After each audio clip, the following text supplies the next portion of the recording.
Hi, welcome to Nini's Nest. Will you go do something special for me before we start reading? Will you go and share this channel with your friends so that other kids can learn about this channel, because that's how they find out. And then I just wonder what Curious George is up to today. So if you're back from sharing the channel, I'm going to start reading Curious George at the Baseball Game by Margaret and H.A. Rye. And on the front cover, you see his friend, the man with the yellow hat. And on this flag, it says the Miners. And so there's Curious George, all dressed to play baseball. Can you even imagine in your mind what he might get into today? I'm thinking of a few things. So let's start at the beginning on page 3. This is George. He was a good little monkey and always very curious. Today, George and the man with the yellow hat were going to the ballpark to watch a baseball game. George couldn't wait to see what it would be like. At the baseball stadium, the man with the yellow hat introduced George to his friend, the head coach of the Mudville Miners. He had arranged for George to watch the game from the dugout. What a treat! George got a Miner's cap to wear. Then he sat on the bench with the players. He felt just like part of the team. The players cheered the Miners when they got a home run. George cheered too. The players groaned at the Miners' strikeout, and George groaned too. Then George noticed one of the Miners' coaches making funny motions with his hands. He touched his cap. He pinched his nose. He dusted off his shoulder. Thought George, maybe this was another way to cheer on the team. Now, if you already play baseball, you probably know what some of those signs he did mean.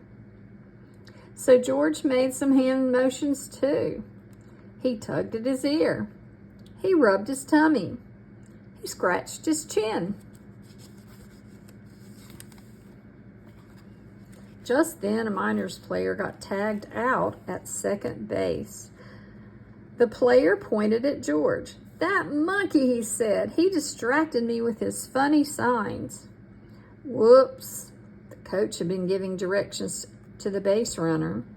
George's hand signals had taken his mind off the play. Poor George. He had only been trying to be a part of the team. Instead, the Miners had lost a chance to score. We know that's not a good thing. George watched the rest of the game from a stadium seat, or at least he tried to watch the game. There was so much going on around him. There was food for sale. There were shouting fans. There was a woman holding a big camera. Here are George and the man with the yellow hat, and he's distracted. He's looking over here instead of out there. What happens next? The woman pointed her camera at some fans, and look, those fans waved out from the huge screen on the ballpark scoreboard. George had never been on TV before. He was very curious. What would it be like to see himself on the big screen? So, where's the man with the yellow hat? He's somewhere, because George has moved and he's on the back of someone's seat. He soon learned the answer. It was exciting. There he is in the picture. George liked seeing himself on the screen.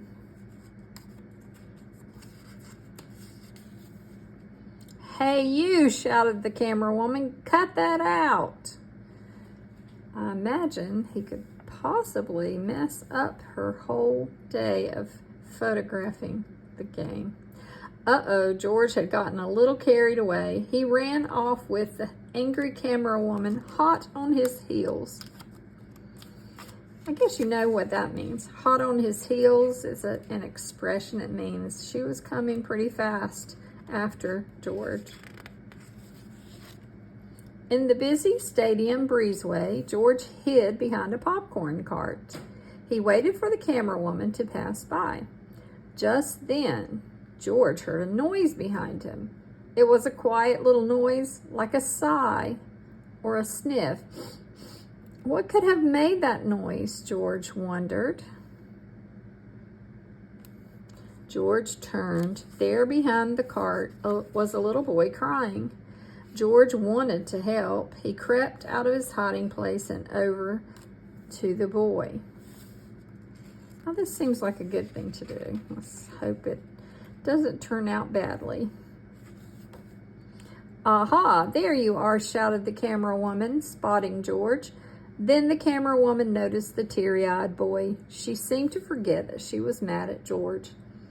"I'm lost," the boy said. "I can't find my dad."